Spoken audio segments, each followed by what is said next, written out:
사랑과 은혜가 많으신 하나님 아버지, 비가 내리는 한 주의 중간인 수요일, 우리를 거룩한 예배 자리로 불러주시니 감사합니다. 분주한 일상을 살아가지만 잠시 주님의 말씀 앞에 멈춰 서게 하시고, 그 말씀 가운데 우리가 오래 찾아왔던 것들을 오늘도 이 자리 가운데서 다시금 발견하는 은혜를 허락하여 주시옵소서. 말씀을 전하는 입술이나 듣는 귀를 성령 하나님께서 주장하여 주셔서 하나님의 뜻을 온전히 알고 깨달으며 청종하는, 또한 준행하는 주님의 사람들 다 되게 하여 주시옵소서.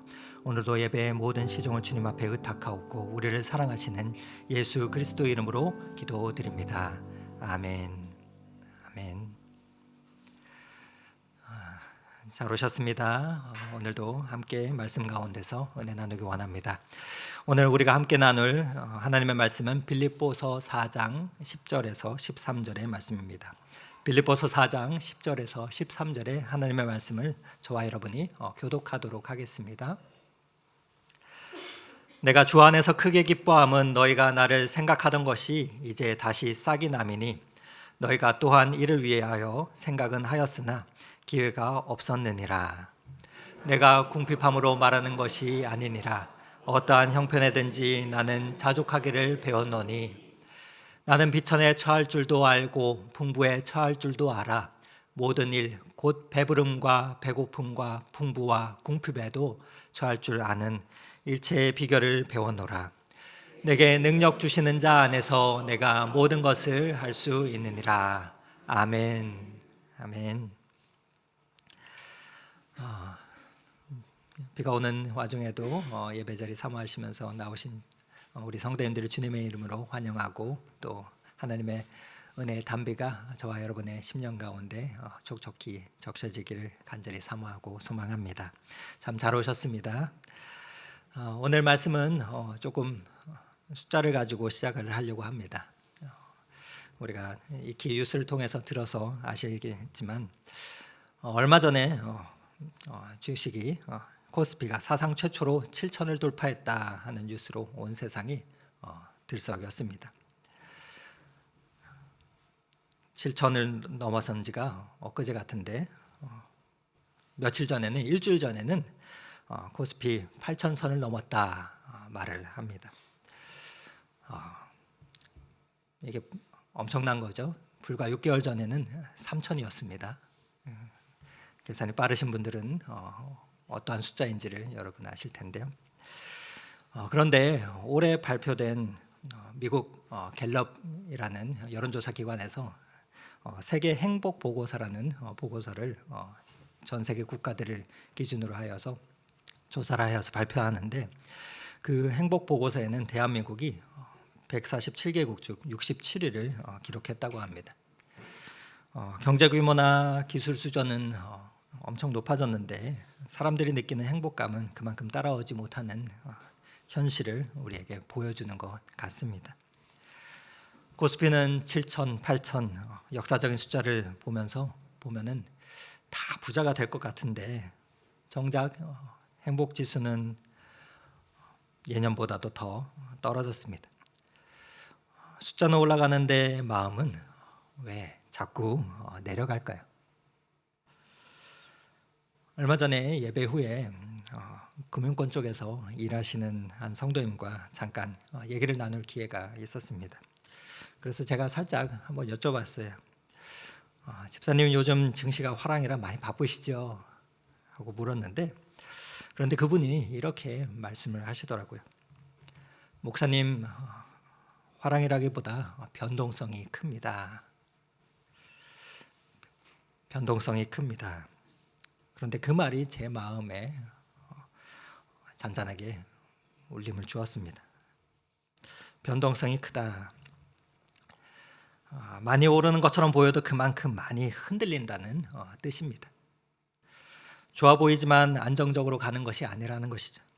기대가 큰 만큼 또 불안도 크다는 뜻입니다. 어쩌면 우리 인생도 그렇지 않은가 생각하게 됩니다. 여러분은 어떠십니까? 요즘 뉴스를 보면 기업들은 반도체 호황으로 수십조 원의 이익을 냈다고 합니다. 어떤 기업들은. 그런데 그 안에서 일하는 사람들은 오히려 더 불만스럽다고 합니다. 여러분 왜 그렇습니까? 옆부서보다 경쟁사보다 내가 덜 받는 것 같기 때문입니다. 더 많아졌는데 더 불만스러운 이러한 역설들, 이것이 바로 비교의 본질이 아닌가 생각하게 됩니다. 요즘 아이들은 어떻습니까? 요즘 아이들이 힘든 이유 하나가 여러 가지가 있겠지만 그 중에 끊임없는 비교라고 말을 합니다. 그런데 이 비교는 예전에 우리가 알던 철수와 영희가 아닙니다. 우리 옆집이 아닙니다. 옆집 아들, 딸들이 아닙니다. 인플루언서나 수많은 유명인들이고 전 세계와 비교를 합니다. 이런 비교는 아이들만의 비단 문제가 아닙니다. 지금 우리 예배드리는 우리 어른들도 마찬가지죠. 겉으로 보기에는 괜찮아 보입니다. 그런데 가만히 들여다보면은 마음 안에서 이 출렁임이 큽니다. 자녀 문제 하나에 흔들립니다. 건강검진 결과에 흔들립니다. 또 통장 잔고에 흔들리지 않습니까? 그리고 누군가의 말 한마디에 출렁이며 흔들립니다. 우리는 생각보다도 자주 원튼 원치 않든 비교 속에서 살아갑니다. 젊을 때는 직장을 비교했고 작년이 되면 연봉과 또 집들을 비교합니다. 그리고 또 자녀가 생기고 시간들이 지나면은 자녀를 비교합니다. 또 오랜 시간이 돼서 노년이 되면 어떤 분들은 건강을 비교하십니다. 비교의 대상은 평생 바뀌어 왔지만 마음속에 자리 잡은 한 가지 질문은 단 한 번도 사라진 적이 없습니다. 그 질문이 무엇입니까? 바로 나는 충분한가입니다. 여러분은 충분하십니까? 그런데 이 질문 앞에 놀라운 대답을 한 사람이 있습니다. 감옥 안에서 내일을 알 수 없는 그 자리에서도 자유가 충분하지 않고 건강도 충분하지 않고 미래도 보장되지 않는 그 자리에서 이러한 고백을 한 사람입니다. 나는 어떠한 형편에 있든지 나는 자족하기를 배웠노라 라고 말입니다. 누구입니까? 오늘 본문은 빌립보서를 쓴 사도 바울이지요. 그가 어떻게 이러한 고백을 했을까? 어떻게 이것이 가능했을까? 우리가 이 비밀을 말씀을 통해서 다시 한번 생각해 보면 좋겠습니다. 오늘 본문을 보면은 사도 바울은 이렇게 표현하고 있습니다. 11절 말씀에 내가 궁핍함으로 말하는 것이 아니니라 어떠한 형편에든지 나는 자족하기를 배웠노니 라고 말하고 있습니다. 제일 먼저 여기서 눈에 들어오는 표현이 있습니다. 자족하기를 배웠노니. 무심히 읽다가 말씀을 준비하면서 이 문구가 들어왔습니다. 배웠노니. 배웠다는 말입니다. 그런데 배웠다는 것은 무슨 말입니까? 처음에는 없었다는 뜻입니다. 바울도 처음부터 자족한 사람이 아니었다는 말입니다. 훈련의 과정이 있었고 연습이 있었고 여러한 연단과 시간이 있었다는 것입니다. 그러므로 우리가 자족을 어려워하는 것은 부끄러운 일이 아닙니다. 자족은 저절로 되는 감정이 아니라 그리스도 안에서 배워가야 하는 은혜이기 때문입니다. 그런데 왜 우리는 자족하기가 이토록 어려운 것일까? 우리 인간의 마음 안에는 오직 하나님만 채우실 수 있는 그 자리가 있습니다. 그런데 거기에 우리는 우리의 통장 잔고를 넣고 우리의 건강을 넣고 자녀들의 성공을 넣고 그러려고 하다 보니 아무리 넣어도 충분하다 하는 느낌이 들지 않는 것입니다. 그래서 전도서 기자도 이미 수천 년 전에 이것을 꿰뚫어 보았습니다. 그래서 전도서 5장 10절에는 이렇게 말을 하고 있죠. 은을 사랑하는 자는 은으로 만족하지 못하고 풍요를 사랑하는 자는 소득으로 만족하지 아니하나니. 더 가지면 더 원하게 되는 것, 이것이 인간의 본성이다 라고 말하고 있습니다. 더 가지면 더 원하게 되는 것이 인간이다 라고 말입니다. 그런데 한 가지 흥미로운 것이 있습니다. 바로 오늘 바울의 고백에서 나오는 표현인데 나는 어떠한 형편이든지 자족하기를 배웠노니 라면서 이 자족이라는 단어를 쓰는데 11절에 바울이 말한 이 자족이라는 단어는 당시 고대 사람들이 바울 시대의 사람들이 익숙하게 쓰던 말이었습니다. 이는 헬라어로 아우타르키스라는 단어를 쓰는데 이 표현은 당시 스토아 철학자들, 헬라 철학자들이 자주 쓰던, 즐겨 쓰던 단어였습니다. 그래서 사도 바울이 이 단어를 자족이라는 단어를 쓴 거예요. 만족한 자기 만족에 세상은 자족을 내가 강해져서 어떠한 환경에도 흔들리지 않는 것이라고 생각하고 말했습니다. 철저히 내 힘으로 버티는 것, 내 안에서 스스로 서는 것을 말했습니다. 사실 우리들도 이와 비슷한 방법들을 우리가 시도해 왔습니다. 그래서 어떤 사람들은 더 많이 가지면 충분해질 것이다 라고 말하며 엄청 끌어모읍니다. 그런데 여러분, 보통은 이제 많이 모으지 못해서, 가져보지 못해서 그렇겠지만 많은 것들을 이룬 분들은 항상 말합니다. 더 가진 것들을 오히려 더 가지면 불안해진다고 말입니다. 여러분, 구멍가게가 돈이 더 많이 필요할까요? 대기업을 운영하는 데 있어서의 돈이 더 많이 필요할까요? 그리고 더 많은 것들이 있으면 지킬 것이 많아질까요? 없으면 지킬 것이 많아질까요? 더 많이 가지면 가질수록 더 불안해지는 것은 더 지킬 것이 많아지기 때문입니다. 어떤 애들은 비교하지 않으면 된다라고 말합니다. 그래서 마음 먹어보셨을 것 같습니다. 그런데 여러분, 비교하지 않으면 된다. 그렇지. 비교하지 않으면 돼. 그 마음을 먹어도 그런데 하루도 안 가서 이런저런 모양의 비교를 하지 않고 있습니까? 그 모습을 보다 보면 우리의 의지만으로는 안 된다 생각하게 됩니다. 또 어떤 애들은 감사하면 된다 말합니다. 여러분, 그렇죠. 감사는 분명히 귀한 방법이고 길입니다. 표현입니다. 그러나 감사조차도 내 힘으로 쥐어 짜내려고 하면은 또 하나의 숙제가 됩니다. 그런 생각 해보신 적 없으십니까? 더 많이 가지면 충분해질 것이다. 비교하지 않으면 된다. 감사하면 된다. 이 세 가지 다 맞는 말 같습니다. 그런데 어느 것도 우리를 끝까지 붙잡아 주지는 못합니다. 여러분, 왜 그렇습니까? 모두 내 안에서 충분해지려는 그 시도이기 때문입니다. 그런데 바울은 이 똑같은 자족이라는 단어를 쓰면서 전혀 다른 방법으로 오늘 가르치며 말을 하고 있습니다. 그것이 오늘 본문의 13절에 나오는데 13절 말씀 우리 같이 한번 다시 읽어보도록 하겠습니다. 내게 능력 주시는 자 안에서 내가 모든 것을 할 수 있느니라.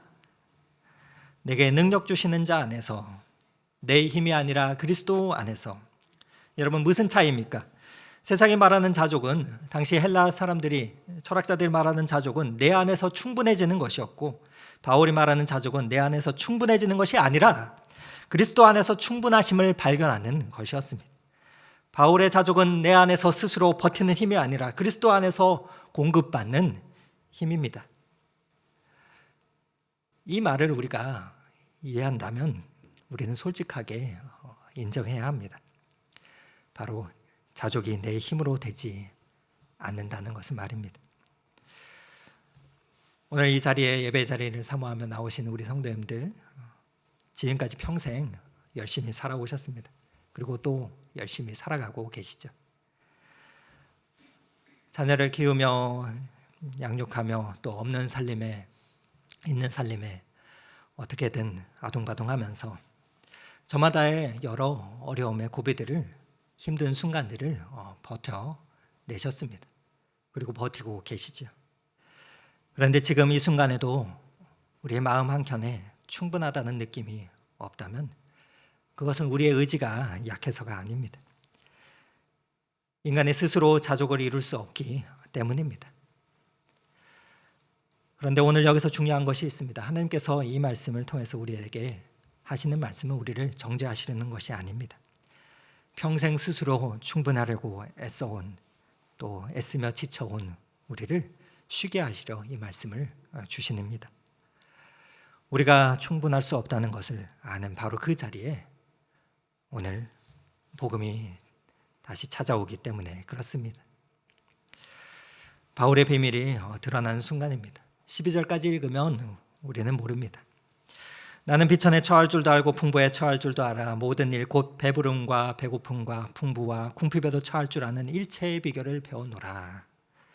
비천에 처할 줄도 알고 풍부에 처할 줄도 안다. 이 말을 읽다 보면은 마치 바울이 대단한 훈련을 받은 것처럼 들립니다. 그리고 약간 자괴감이 들어요. 그런데 13절 말씀을 읽으면 그 비밀이 드러나죠.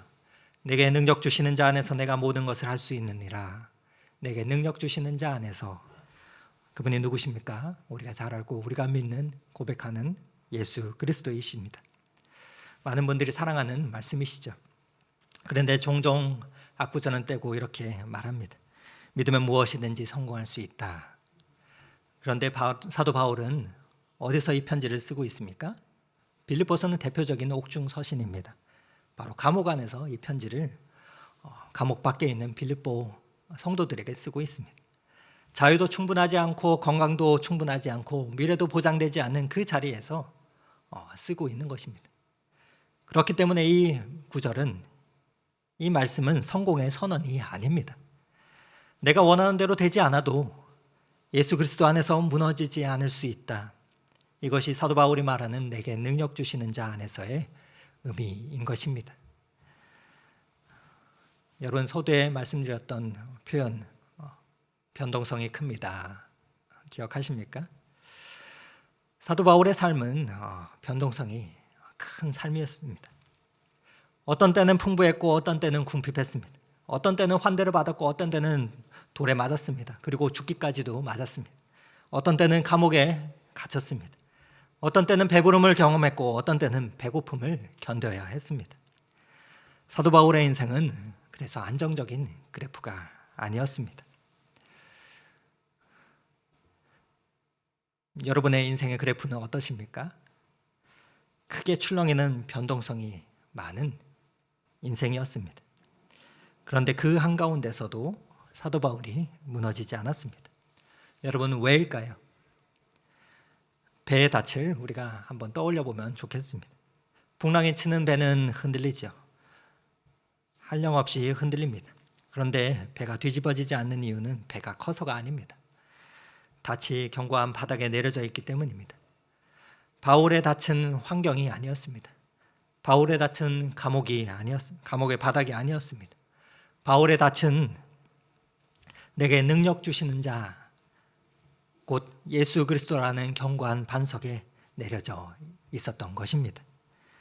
그래서 상황이 출렁여도 그리스도는 충분하시기 때문에 사도 바울은 그 가운데서 나는 예수 그리스도로 내게 능력 주시는 자 안에서 모든 것을 할 수 있느니라, 그렇게 고백을 할 수 있었던 것입니다. 여러분, 왜 예수 그리스도로 충분하다 그렇게 고백했을까요? 왜 예수 그리스도로 충분하십니까? 우리가 왜 이 질문에 답을 할 수 있습니까? 빌립보서 2장에는 사도 바울이 이렇게 답을 하고 있습니다. 빌립보서 2장 6절에서 8절 말씀인데 제가 한번 읽어드립니다. 그는 근본 하나님의 본체이시나 하나님과 동등됨을 취할 것으로 여기지 아니하시고 오히려 자기를 비워 종의 형체를 가지사 사람들과 같이 되셨고 사람의 모양으로 나타나사 자기를 낮추시고 죽기까지 복종하셨으니 곧 십자가에서 죽으심이라. 우리 주님께서 가장 높은 곳에서 가장 낮은 비천으로 스스로 내려오셨습니다. 왜 그렇습니까? 왜입니까? 저와 여러분이 우리가 충분하지 않기 때문입니다. 우리가 우리 스스로를 채울 수 없기 때문입니다. 그분께서 우리의 부족함 속으로 그래서 직접 들어오셨습니다. 그분 자신이 그리고 들어오셔서 충분함이 되셨습니다. 이를 믿으십니까? 그리고 고백하십니까? 사도 바울이 12절에 비천에 처할 줄도 알고 풍부에 처할 줄도 안다라고 고백했을 때 그의 배움의 고백의 정체는 바로 여기 있습니다. 사도 바울이 예수 그리스도가 걸어가신 그 길을 보고 배웠던 것이죠. 그리고 그것을 알았던 것입니다. 예수님도 가난해 보셨고 배고파 보셨습니다. 누구보다도 억울해 보셨습니다. 그리고 감옥보다도 더한 자리 가운데 십자가까지 내려가 보셨습니다. 그 모습을 보고 사도 바울은 내가 바닥에 처했을 때 우리 주님께서는 그러하신 분이셨기 때문에 거기에 자리가 어떠한지를 아시는 분이시다 하고 깨달았던 것입니다. 그리고 그 자리에 이미 먼저와 계시는 분이시다라고 고백할 수 있었던 것이기 때문입니다. 여러분, 이것이 우리가 믿는 복음의 본질입니다. 우리의 고백이고 사도 바울의 고백입니다. 우리가 충분하지 않기에 예수 그리스도께서 이 땅에 오셨습니다. 그래서 충분하지 않은 그 결핍의 자리가 바로 그 자리가 우리가 예수 그리스도를 만나는 자리입니다. 그런데 말씀을 듣다 보면은 혹시 이런 마음 드는 분이 계십니까? 그렇다면 그냥 포기하고 살라는 말인가? 욕심 부리지 말고 체념하라는 말인가? 여러분, 결코 그렇지 않습니다. 성경에서 말하는 자족은 체념이 아닙니다. 그리고 이 정도 됐다, 이 정도면 됐다 하는 그 마음을 죽이는 것이 아닙니다. 오히려 그리스도께서 충분하시기 때문에 우리가 상황의 노예가 되지 않는 자유, 경제의 상황 가운데 끌려다니지 않는 자유, 끊임없는 세상의 비교에 지배당하지 않는 자유입니다. 사도 바울이 감옥에서 평안할 수 있었던 것은 감옥이 좋아서가 결코 아닙니다. 감옥 안에서도 그리스도가 함께 계시는 것을 알았기 때문이지요. 신앙생활을 오래 하신 분들은 여기까지 내용들은 이미 안다, 그런 마음이 드실 수 있을 것 같습니다. 그리고 예수 그리스도로 충분하다는 말 맞는 것 같은데 그런데 솔직히 잘 모르겠습니다 하시는 분 계십니까? 나는 왜 그게 잘 느껴지지 않을까요? 라고 말입니다. 정직한 질문이고 솔직한 고백입니다. 그러나 한 가지 먼저 말씀드리고 싶습니다. 그것은 그리스도로 충분하심은 내가 먼저 느껴야 믿을 수 있는 것이 아니라는 것입니다. 어떤 날에는 충만하게 느껴지고 어떤 날에는 텅 빈 것 같습니다. 우리의 감정은 이처럼 날마다 흔들립니다. 이는 사실입니다. 그런데 십자가는 흔들리지 않습니다. 우리의 감정이 흔들릴 때마다 그때마다 우리는 그래서 흔들리지 않는 그 자리를 보아야 합니다. 크게 세 가지의 흔들리지 않는 자리를 보면 좋을 것 같습니다. 첫 번째는 말씀드렸듯 십자가의 자리입니다. 십자가를 보는 것입니다. 로마서 8장 32절 말씀은 우리에게 이렇게 사도 바울이 말하고 있습니다. 자기 아들을 아끼지 아니하시고 우리 모든 사람을 위하여 내주신 이가 어찌 그 아들과 함께 모든 것을 우리에게 주시지 아니하겠느냐. 여기에 우리에게 주신 하나님의 사랑이 담겨 있습니다. 그 하나님의 사랑 무엇입니까? 하나님의 독생자를 주신 것이죠. 이 세상에서 가장 귀한 것을 이미 주신 분이시라는 표현입니다. 그런 하나님께서 저와 여러분을 그냥 내버려 두시겠습니까? 우리는 여전히 나는 충분하지 않다 느낄 수 있습니다. 그 느낌을, 그 감정을 부정할 필요는 없습니다. 그러나 십자가는 우리의 감정보다도 더 깊은 사실을 오늘도 우리에게 말해주고 있습니다. 너는 이미 그리스도 안에서 사랑받은 자다. 하나님의 가장 귀한 것을 너에게 이미 주셨다고 말입니다. 우리가 오랜 세월 동안 신앙생활을 하다 보면 이 사실에 놀라운 사실에 무뎌질 때가 많은 것 같습니다. 그러나 그리스도의 충분하심은 이 내 감정이 아니라 십자가라는 사실 위에 서 있습니다. 그리고 그 십자가의 흔적이 우리의 살아온 삶 속에도 남아 있습니다. 우리의 감정이 흔들릴 때마다 우리가 바라봐야 될 곳이 있다면 그 두 번째는 우리의 살아온 삶을 돌아보는 것입니다. 여러분, 잠시 여러분께서 지나온 날들을 한번 떠올려 보시며 마음으로 돌아보시면 좋을 것 같습니다. 자녀를 뒷바라지 않으라 때로 내가 원하는 것들, 내 옷 한 벌 제대로 못 사 입을 때나 또 때때로 통장의 잔고가 떨어져 가서 밤새 가슴을 졸이며 기도했던 수많은 새벽의 시간들, 그때는 그것이 실패인 것 같았고 또 내가 못나고 부족한 것 같았습니다. 또 내가 잘못 살고 있는 것 같았습니다. 여러분, 그런데 여러분 지금 이 자리에서 돌아보시면 어떻습니까?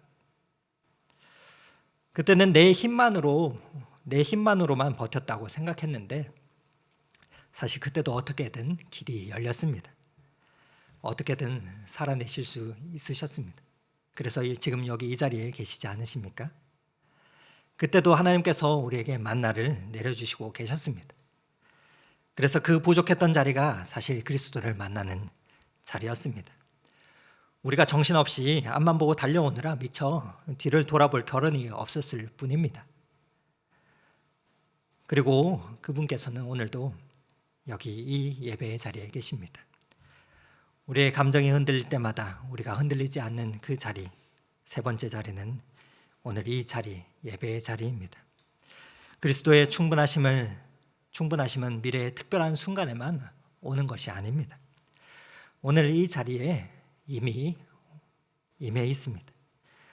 우리의 다리가 조금 불편하고 아파도, 우리의 눈이 침침하고 예정과 같이 않아도, 우리의 몸이 건강 상태가 좋지 않아도 이 예배의 자리를 지키는 오늘 여기 앉아 계신 것 그 자체가 증거이기 때문입니다. 하나님께서 오늘도 공급하고 계신다는, 저와 여러분의 삶을 붙들고 계시다는 그 증거입니다. 그래서 오늘 이 말씀이 오늘 우리의 만나입니다. 오늘 함께 드리는 우리의 기도가 하나님께 올려드리는 우리의 향기이자 오늘의 만나입니다. 그리고 오늘 이 예배 자리 가운데서 옆에 앉아 있는 우리 믿음의 동지들, 성도님들이, 또 그리고 이 믿음의 공동체가 오늘 우리에게 주시는 하나님의 위로이자 만나입니다. 그리스도의 충분하심은 그래서 오늘 여기에 있습니다. 우리가 지금 받고 있는 중입니다. 사랑하는 성도 여러분, 우리는 스스로 충분할 수 없습니다. 더 가지려고 해도, 또 그리고 우리의 비교를 멈추려고 해도 우리의 힘으로는 자족을 이룰 수 없습니다. 이것이 우리의 솔직한 현실입니다. 그런데 복음은 이렇게 말합니다. 우리가 충분할 수 없기에 예수 그리스도께서 오셨다고 말입니다. 가장 높은 곳에서 가장 낮은 자리로 오셨습니다. 우리의 부족함과 결핍 속으로 직접 들어오셨습니다. 그리고 그분 자신이 우리의 충분함이 되어 주십니다. 사도 바울이 감옥에서 자족할 수 있었던 그 이유나 아무것도 없던 시절에 우리가 버텨낼 수 있었던 그 이유는 모두 한 분, 같은 분이십니다. 내게 능력 주시는 자입니다. 여러분의 능력 주시는 자, 그분이 누구이십니까? 사랑하는 성도 여러분, 오늘 이 자리에서 잠잠히 여쭤보고 싶습니다. 지금 여러분은 그리스도로 충분하십니까? 날마다 우리의 신앙의 여정은 이 질문에 대답하며 걷는 걸음입니다. 충분하지 않은 것 같은 느낌이 드신다면 그것은 솔직한 우리의 고백입니다.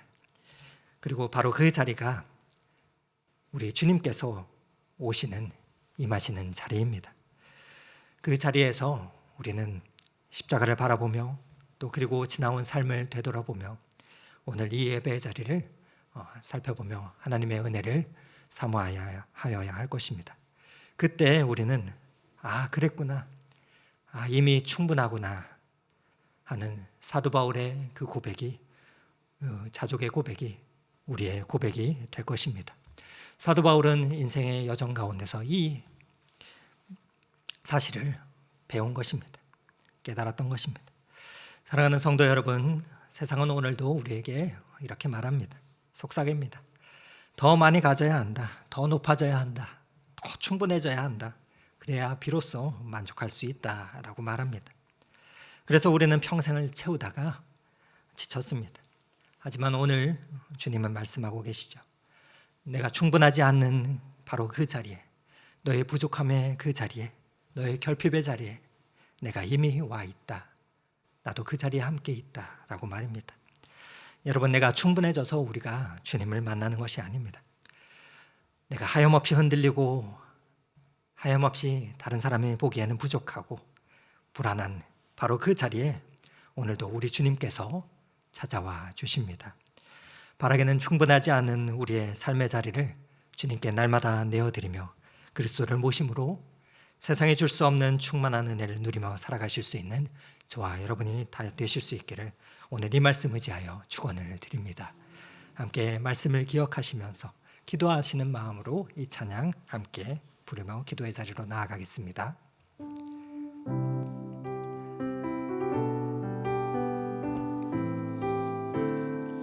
무명이어도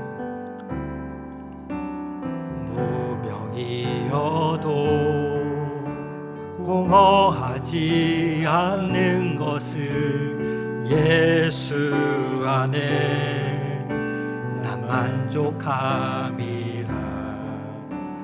가난하여도 부족하지 않는 것을 예수 안에 오직 나는 부요함이라. 고난 중에도 견뎌낼 수 있는 것은 고난 중에도 견뎌낼 수 있는 것은 주의 계획 믿기 때문이라. 실패하여도 일어설 수 있는 것을 예수 안에 오직 나는 승리함이라.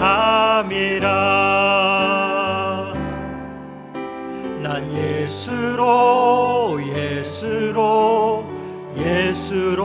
충만하네. 세상 모든 것들도 부럽지 않네. 난 예수로 충만하네. 영원한 왕 내 안에 살아계시네. 내 몸이 약해도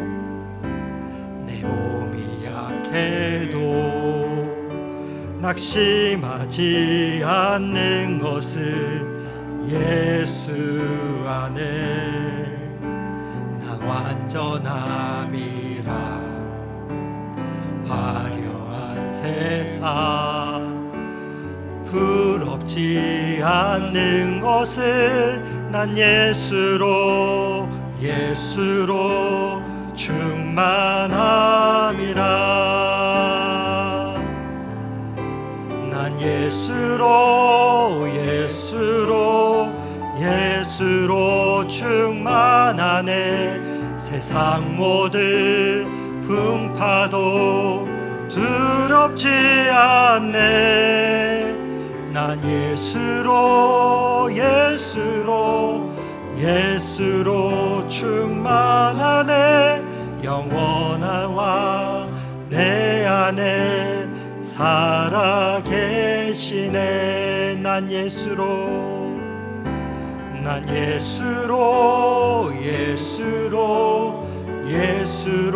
충만하네. 세상 모든 풍파도 두렵지 않네. 난 예수로 충만하네. 영원한 왕 내 안에 살아계시네. 그렇습니다. 영원한 왕 그 주님께서 저와 여러분의 심정 가운데 자정하여 주시기를 간절히 소망합니다. 오늘 이 시간 함께 기도할 때 하나님 아버지 이 기도의 제목을 품고 기도하면 좋겠습니다. 하나님, 더 많이 가져야, 더 높아져야, 충분해져야 비로소 만족할 수 있다 속삭이는 이 세상 속에서 충분하지 않은 우리의 자리 가운데 이미 찾아와 주신 그리스도를 오늘 이 자리에서 다시금 발견하게 하여 주시고, 하나님, 내가 충분해져서 주님을 만나는 것이 아니라 부족하여도 흔들리는 바로 그 자리에 우리 주님께서 먼저 와 계심을 믿으며 그리스도 한 분만으로 충분한 자족의 삶을 배워가게 하여 주시옵소서.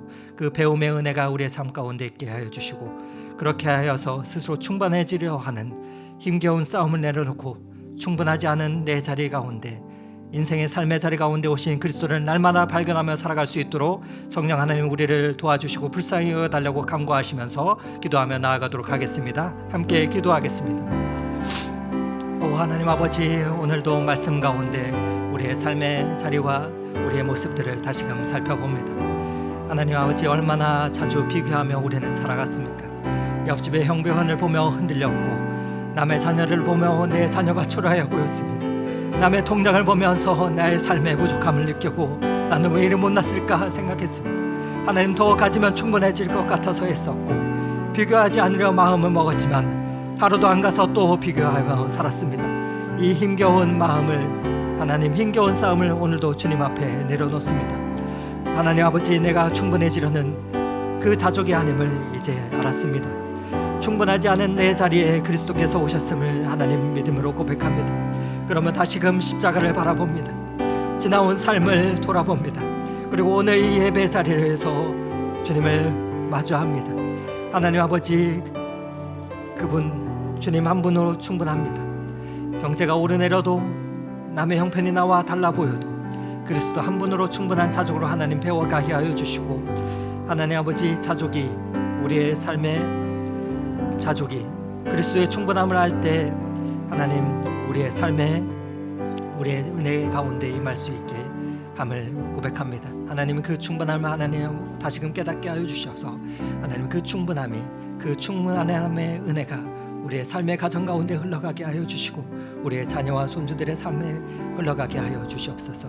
내가 가진 것이 아니라 내가 발견한 그리스도를 우리의 만나는 자들에게 전하게 하여 주셔서 가장 귀한 유산이 됨을 고백하게 하여 주시고, 그 감사하며 자책하는 우리의 모습이 어떤 설교보다도 강력한 복음의 삶의 증인이 되게 하여 주시옵소서.